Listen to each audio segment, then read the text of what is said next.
Hello and नमस्ते everyone. आज म हजुरहरूलाई कसरी क्युबेसिक प्रोग्राममा सिम्पल इन्ट्रेस्ट क्याल्कुलेट गर्ने भन्ने कुरा सिकाउन गइरहेको छु। त्यसको लागि हजुरले CLS लेख्नुहोस्, त्यसपछि इन्टर गरेर युजरसँग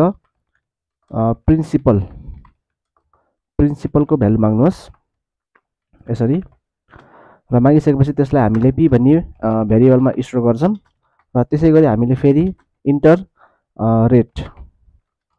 रेटको भ्यालु माग्छौं, र त्यसलाई हामीले r भन्ने भेरिएबलमा स्टोर गर्छौं, र त्यसै गरी अन्तिममा हामीले इन्टर टाइम पनि माग्छौं, र त्यसलाई t भन्ने भेरिएबलमा स्टोर गर्छौं, र त्यसपछि हामीले प्रिन्ट गर्छौं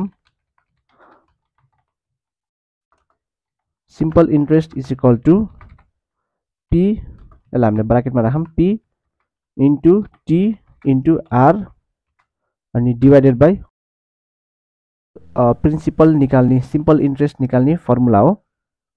र यो लेखिसकेपछि हामीले यसलाई रन गरेर हेर्छौं,